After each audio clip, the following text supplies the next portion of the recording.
बेटा इस वीडियो में हम देखेंगे value of sum of all 2 digit odd numbers calculate करेंगे, जो क्वेश्चन हमारा पहला है। ठीक है, ये 2 क्वेश्चन है और इन दोनों क्वेश्चंस को हम देखेंगे। ठीक है, अब सबसे पहले हम देखते हैं कि हमें 2 डिजिट ऑड नंबर्स का सम पूछा है, सभी जितने भी होते हैं।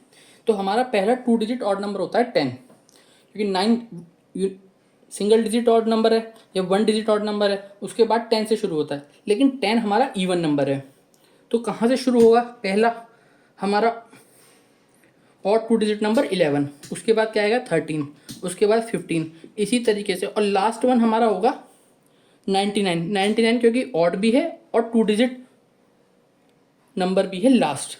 100 फिर 3 डिजिट हो जाता है। ठीक है, अब ये हमारी जो सीरीज है इसमें कॉमन डिफरेंस है 2 हर टर्म में। हर टर्म नेक्स्ट टर्म पिछले टर्म से 2 ज़्यादा है। ठीक है, ये एक एपी बन गई इसका मतलब, क्योंकि कॉमन डिफरेंस है टर्म्स में। अब अगर हम एन निकाल लें कि 99 कौन सा टर्म है, वो कैसे निकालेंगे? हमें लास्ट टर्म पता है, ए एन हमें पता है 99 है, ए हमें पता है 11 है फर्स्ट टर्म। तो ए एन क्या है हमारा 99, ए क्या है हमारा 11, एन माइनस 1, एन हमें पता नहीं है, वो पता करना, और डी हमारा 2 है। ये इधर जाके माइनस हो जाएगा, ये 88 आ जाएगा, 88/2 हो जाएगा, इक्वल टू आ जाएगा ये हमारा n माइनस 1, तो ये आ जाएगा 44, और इधर प्लस में 1 आ जाएगा, ये वाला 1, तो ये आ जाएगा 45n। n की वैल्यू आ गई हमारी 45।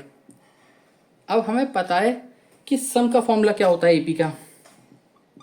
अगर हमें लास्ट टर्म पता है तो हम सीधा ये वाला फॉर्मूला लगा सकते हैं, a प्लस एल। अब ये a प्लस एल कहाँ से आया, ये मैं बता देता हूँ आपको।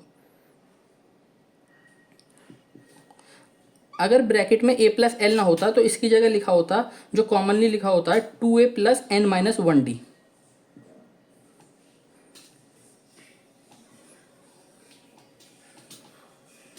क्या लिखा होता है? 2a plus n minus 1d। ठीक है, ये लिखा होता है। n हमारा क्या है 45 ही हमारा लास्ट टर्म है। तो a प्लस n की वैल्यू 45 हमें पता है, तो ये 45th टर्म नहीं हो जाएगा? 45th टर्म क्या है हमारा लास्ट टर्म, तो हम इसे a प्लस एल नहीं लिख सकते? वही हमने लिख दिया। ठीक है, तो n की वैल्यू हमने पुट करी 45/2, a हमारा 11 है और n हमारा 99 है। इसको हमने सॉल्व किया, 45 इंटू ये 110 हो जाएगा, उसको 2 से डिवाइड करेंगे तो 55 आ जाएगा।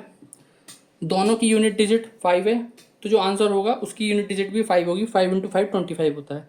ठीक है, तो ये आ जाएगा 2475। इसे मल्टीप्लाई करके भी देख सकते हैं, मल्टीप्लाई करेंगे तो 225 आएगा, इनको ऐड करेंगे 5742। ठीक है, तो हमारा ऑप्शन ए करेक्ट हो जाएगा। अब हम चलते हैं क्वेश्चन 2 की तरफ। इसमें हमें एक बाइनरी इक्वेशन दे रखी है और पी क्यू आर की वैल्यू निकालनी है, जो कि बाइनरी डिजिट्स हैं। ठीक है, what are the possible values of P Q R, तो हमें पी क्यू आर की पॉसिबल वैल्यू बतानी है। अब बाइनरी डिजिट्स क्या होती हैं? 0 और 1। तो पी क्यू आर की जो भी वैल्यू होगी वो 0 होगी या 1 होगी। ठीक है, अब एक बार हम इसको सम करके देख लेते हैं। 1p101 10q1, और इसको प्लस करने के बाद क्या आ रहा है 00r001। ठीक है, ये दे रखा है हमें। 1 + 1 करेंगे तो 1 + 1 होता है बाइनरी में 10। ठीक है, तो 0 यहाँ आ गया और कैरी में 1 चला जाएगा। ये 0 है तो 1 + q 0 आ रहा है, तो वो कब आ सकता है? जब q 0 होगा तो यहाँ पे 1 आता। अगर q 0 होता तो q हमारा 1 होगा, और 1 + 1 10 हो जाएगा, उसका 0 यहाँ आ गया और कैरी में 1 यहाँ आ जाएगा। ठीक है, अब 1 + 1 + 0 ये हो जाएगा हमारा 10, तो r की वैल्यू क्या हो गई हमारी 0 और 1 कैरी में चला जाएगा। ठीक है, ये 10 आया तो 0 r की वैल्यू हो गई और 1 हमारा कैरी में चला गया। अब यहाँ पे क्या आ रहा है 0। अगर p1 है, हम लेट एज्यूम करते हैं p1 है, तो 1 + 1 + 1 होता है 11 या 1 11 तो नहीं बोलेंगे, 1 बोलेंगे, जो कि 3 को रिप्रेजेंट करता है। तो उसका 1 यहाँ पे आ जाता और 1 कैरी में चला जाता, लेकिन ऐसा नहीं है, यहाँ पे 0 है तो P की वैल्यू क्या होगी, 0 होगी। तभी ऐसा हुआ होगा कि 1 + 1 0 और 1 कैरी में चला गया और 1 + 1 0 1 0, तो ये हमारा बिल्कुल एग्जैक्ट बैठ गया। अब P की वैल्यू 0, Q की वैल्यू 1 और R की वैल्यू 0, तो 0 1 0 इस ऑर्डर में वैल्यू हो गई P Q R की, और ये हमारे ऑप्शन 1 में सही बैठ रही हैं, तो ऑप्शन 1 हमारा सही आंसर हो जाएगा इस क्वेश्चन का। ऐसी और वीडियोस के लिए, ऐसे और प्रॉब्लम सॉल्विंग के लिए सब्सक्राइब करें मेरे चैनल को, लाइक करें, शेयर करें, कमेंट करें। Thank you.